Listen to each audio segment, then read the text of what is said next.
Karine, nas redes sociais, o governador de Goiás, Ronaldo Caiado, disse que o decreto que regulamenta o uso da força policial é um presente de Natal para o crime organizado, entre aspas. O governador também chamou o decreto de chantagem explícita contra os estados. Já o governador do Distrito Federal, Ibanez Rocha, definiu o decreto como uma intervenção federal. O governador afirma que a segurança pública deve ser responsabilidade dos governos estaduais. Aliás, ele afirma isso com base no artigo 144 da Constituição, que fala exatamente isso, né? De que a segurança pública cabe aos estados pelas polícias militar e civil, ostensiva e judiciária. Chega a ser engraçado, né? Porque a gente tem que comentar o que já está ali previsto na Constituição e o governador, ele dizendo também o óbvio. A segurança pública é responsabilidade dos estados. Não significa dizer que o governo federal ele não possa criar políticas públicas para orientação e para a gente conseguir viver em harmonia ali, obviamente, entre todos os poderes.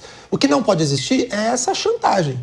Olha, ou você segue a regra que eu estou determinando agora, ou você não irá participar aí da distribuição de valores para os fundos relacionados à segurança, o que é uma tremenda injustiça. Porém, nesse caso, a gente não precisa fazer tanto alarde. O alarde é pior em relação ao que foi feito, que é a chantagem. Agora, na prática, não vai mudar absolutamente nada, porque todas as polícias militares elas já têm esse procedimento como padrão.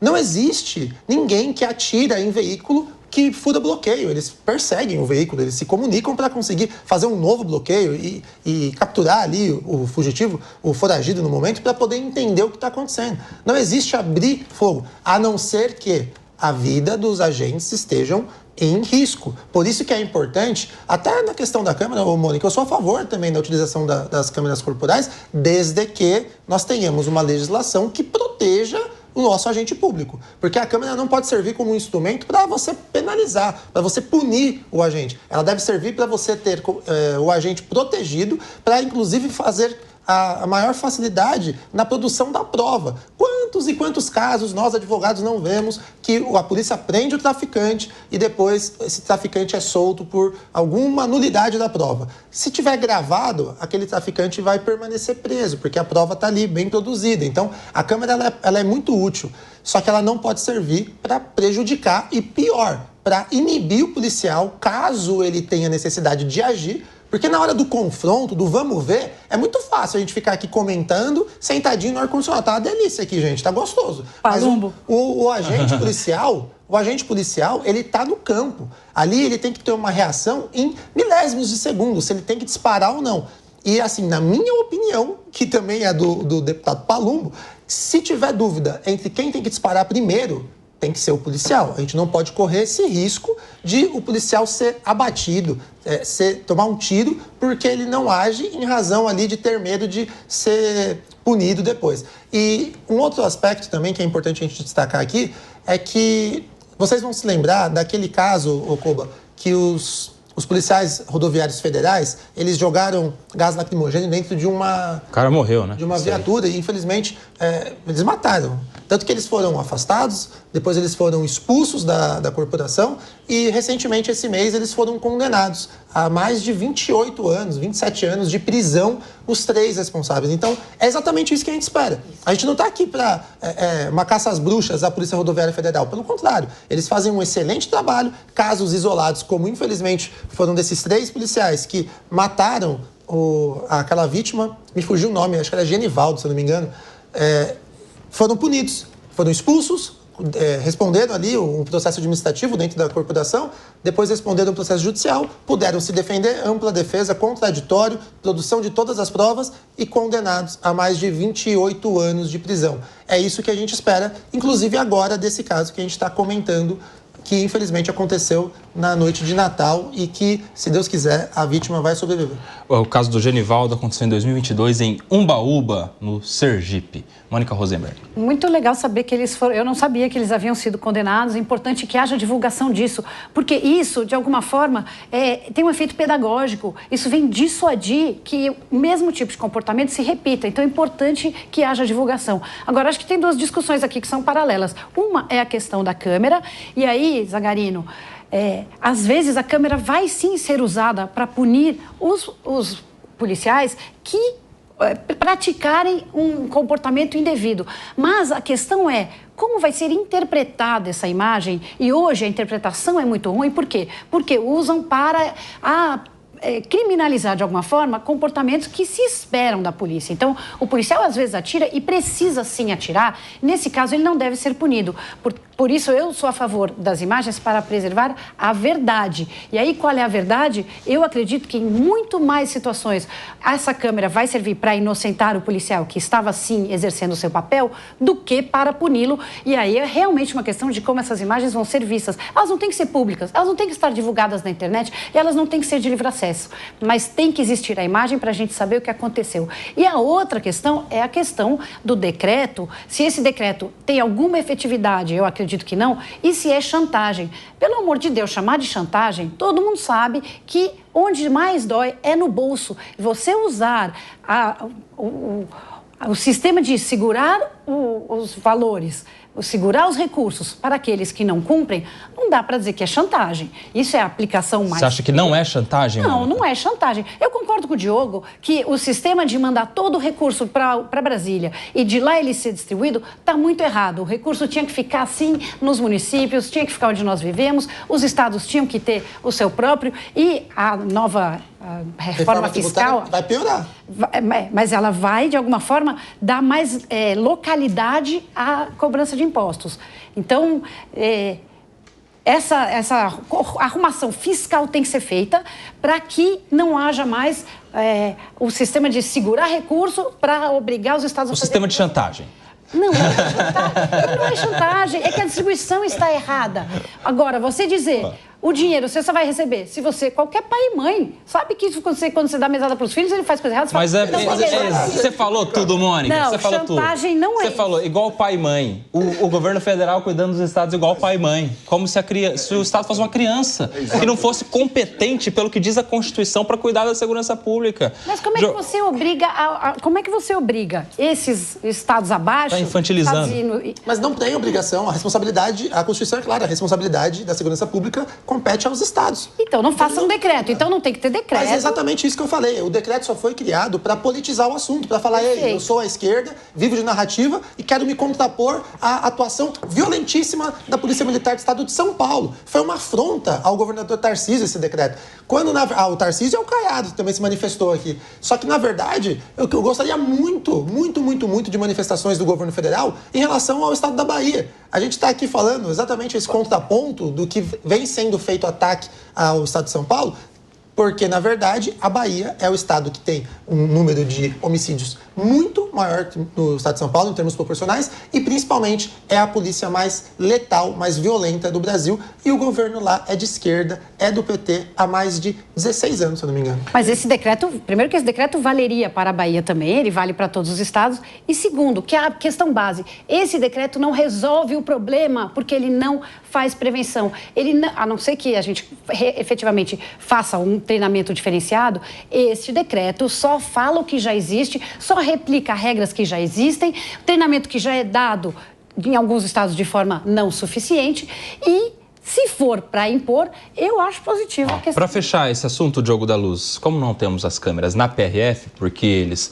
não tinham licitação aberta, nesse ano todo, abriram só agora e estavam cuidando da Polícia de São Paulo, o que tem são as palavras. Neste momento, palavra do superintendente da PRF no Rio de Janeiro, Vitor Almada, diz que os policiais que abriram fogo contra o carro de uma jovem de 26 anos na noite desta terça-feira, véspera de Natal, reconheceram em depoimento que dispararam contra o carro do pai de Juliana. Palavra do superintendente. Então, policiais reconhecendo. Mais do que isso, em entrevista ao UOL, o pai da Juliana disse que eles chegaram atirando e falando que ele é quem tinha atirado antes, quando depois se verificou não era verdade. Ainda a mãe, outro depoimento, né? A mãe, ela dá um depoimento até mais forte, porque ela fala que quando eles pararam, eles viram que fizeram besteira Aí, do nada, uma patrulha da PM apareceu, perguntou o que estava acontecendo e um policial pediu para checar a minha filha. Ele falou para mim que ela ainda estava respirando. Os agentes da PRF não fizeram nada, não tentaram nem socorrer. Ficaram perdidos andando de um lado para o outro. Depois eles botaram a Juliana no carro e levaram para o hospital. O PM que ajudou nos deu o telefone deles, colocou à disposição para depor a favor da família. Ou seja, inicialmente não quiseram nem socorrer. Ou seja, esses são os depoimentos até agora, do pai, da mãe e do superintendente, que já disse que os policiais reconheceram que atiraram no carro da menina. Não são palavras que vão recuperar a vida de uma pessoa, a vida não, a saúde de uma pessoa, né? Mas cadê os pedidos de desculpas? Já assumiram que foram os policiais que atiraram, no mínimo, pedir desculpas. A gente vê que não tem o menor sentido ficar querendo mandar na polícia dos outros. E como disse a Mônica, não é chantagem não, mas é paternalismo puro. É dizer assim, papai te dá dinheiro se você for tomar banho e lavar muito bem atrás das orelhas. Aí papai te dá um dinheirinho. Só que é uma relação entre governos, governo federal e governos estaduais. Não pode ser dessa maneira de forma alguma. Isso é indecente, insisto. E não é função de presidente da República, que não entende do assunto, ficar baixando o decreto sobre normas de policiais estaduais. Não é mesmo. Tem que ser cada polícia com autonomia e responsabilização. Isso que é muito importante. Quando errarem, tem que ser responsabilizado, sem dúvida. Mas não tem sentido querer ficar baixando a cabeça para Brasília, para o Planalto Central, melhor dizendo, porque não é a cidade de Brasília que tem a responsabilidade aí. A gente vê cada vez mais essa sanha dos governos federais quererem puxar para si todo o poder, todas as decisões, inclusive nessa reforma tributária, que eu acho que ela é melhor, ela é ruinzinha, mas é melhor que o sistema atual, mas ela centraliza ainda mais o poder no Planalto Central. Isso é ruim para o Brasil. E o Diogo, tem mais uma reflexão que é importante que nós façamos aqui. Eu pergunto, onde está a Defensoria Pública da União? Porque a Defensoria Pública do Estado de São Paulo foi ela que motivou a decisão do STF de determinação do governo do Estado de São Paulo, determinação absurda, porque ele não sabe se tem dinheiro, se tem orçamento, se tem previsão, para incluir a câmera corporal em todos os policiais militares, sendo que a câmera é importante, nós todos aqui já defendemos. Contra essa medida, viu? Só que o que é importante? Que, inclusive, pessoas ligadas à segurança pública já disseram várias vezes, tem muito mais recurso para ser destinado, deveria existir muito mais recurso a ser destinado para infraestrutura e segurança dos próprios agentes do que utilizá-los com as câmeras. Então, não significa que são contra as câmeras, mas o armamento é ruim, é precário, os veículos, colete, tem muito colete vencido, isso é informação. Então, vejam, a Defensoria Pública do Estado de São Paulo, ela fez uma representação, foi lá para o STF para questionar sobre a utilização de câmeras da corporação aqui no Estado de São Paulo. Cadê a Defensoria Pública da União para questionar agora de 12 mil agentes, somente 200 utilizarem e tá tudo bem? Livre de narrativa? Vale lembrar que o PCdoB também entrou com uma ação, não é só a Defensoria Pública, eu sou totalmente... mas então agora o PCdoB vai entrar então também contra as câmeras na PRF, não vai? Será? Certamente PCdoB, não. Pessoal está toda hora no STF, será que eles não vão entrar para que a Polícia Federal e a Polícia Rodoviária Federal também utilizem as câmeras? Mas o negócio é que a Polícia de São Paulo, né? Depende de quem? Depende do espectro ideológico, aí é contra ou é a favor, né? Mas por que eu sou contra a Defensoria Pública ficar se metendo? Eu sou como a Mônica, eu sou favorável ao uso das câmeras. Eu, particularmente, acho que ela é boa para os policiais. Mas eu não sou especialista no assunto. Essa é a minha opinião. Eu acho que as polícias têm que ter a responsabilização de fazer o melhor trabalho possível e, como eu disse, serem cobradas cada vez que errarem, mas cada uma tem que entender a sua autonomia e como deve agir melhor. Não acho que tenha sentido a gente falar que a Polícia de São Paulo tem que ser idêntica à Polícia da Bahia ou do Amazonas e assim por diante. Existem particularidades, existem diferenças. E se não houver autonomia para as polícias, para os governos, nós vamos nivelar por baixo. Isso que é importante a gente entender. Porque quando você normatiza todos da mesma maneira, você sempre nivela por baixo e não por cima, porque nem todos conseguem subir ao máximo nível. Então a gente desce. A variedade de formas de agir é que faz a gente aprender o que é certo, o que é errado, o que é melhor, o que é pior. Mônica, e essa questão que trouxe também o Zagarino, que é uma questão orçamentária, né? Porque quem determina como o dinheiro vai ser gasto aqui em São Paulo, por exemplo? É a Assembleia Legislativa votando o orçamento e o governador executando, não é? Quando a gente vê uma decisão, por exemplo, do Supremo Tribunal Federal ou uma portaria do Ministério da Justiça falando, olha só, todos os policiais têm que usar câmera o tempo todo, com gravação ininterrupta, 24 horas por dia, todos os dias da semana, isso é dinheiro público também, né? Você não acha que o Poder Judiciário não está invadindo, de alguma maneira, o uso do orçamento público, a maneira como executar o dinheiro público? Inclusive ele nem pode criar despesa, né? Ele não pode dar uma ordem que gera e que obriga alguma despesa no Estado. Foi assim que a Justiça de São Paulo, do Tribunal de Justiça de São Paulo, negou os pedidos contra o governador em relação ao uso de câmeras. Exato. Mas o argumento usado não tem sido esse. Eu não vejo o governador dizer não vamos implementar só porque falta dinheiro. Porque se fosse isso, ele talvez podia até pedir para a União... Mas é que ele não precisa justificar, na verdade, né? É discricionário. Mas a narrativa, como isso se tornou uma discussão que saiu da discussão técnica, coisa que jamais deveria ter acontecido, porque, como bem disse o Diogo, o debate é técnico e está politizada, como bem disse o Zagarino. A discussão hoje é uma guerra de narrativas. É a disputa entre o cidadão do bem que quer segurança e que quer uma polícia forte e o defensor de bandido que quer câmera para que o policial não possa mais atuar. E essa discussão ela é falsa, porque não é essa a discussão. Então, quando politizou, saiu do lugar do racional e foi aí para a torcida. Então, para a torcida, o próprio governador poderia estar dizendo não vamos fazer porque não tem dinheiro. Achamos que seria bom, seria positivo. É uma forma, sim, de ajudar o policial a ter a sua ação de alguma forma protegida, porque ele vai poder mostrar que o que ele fez era o que se esperava dele. E às vezes o que se espera dele, vamos lembrar que o policial é o único que tem direito de matar alguém. Então, às vezes o que se espera dele é até dar um tiro. Mas enquanto nós não tivermos na sociedade o entendimento de que isso é importante... Gente, isso pode ser usado como um programa de bônus. Você dar um bônus, de novo, dar bônus não é nem paternalismo e nem chantagem. O funcionário que atinge suas metas recebe um bônus. O policial pode receber um bônus por realizar o maior número, talvez, de prisões sem sacar a arma. Mas aí depende, Mônica. Quero a sua opinião. Depende. Não é que é um dinheiro do Estado, é um bônus. É um plus a mais, diriam os redundantes. É um negócio que você vai ganhar a mais. Mas isso para o estado de São Paulo, por exemplo, que é superavitário, é um bônus. Mas para aquele estado, que no caso é a maioria dos estados, que são deficitários, que eles estão vendendo almoço para comprar janta, os estados que dependem economicamente da distribuição do recurso federal, depende de São Paulo. Isso não é bônus, isso é sobrevivência. O cara precisa de dinheiro para fechar as contas. E aí, assim, ele não tem dinheiro para nada. Estão dando um dinheiro em troca de você abrir mão da sua competência para seguir o que eu determino como regra. Não é isso que isso é bônus ou é chantagem? Não é isso que diz o decreto. O decreto não falou se não cumprir não recebe mais nenhum dinheiro do governo federal. Se não cumprir não recebe o Fundo Nacional de Segurança Pública, que é um dinheiro de segurança pública.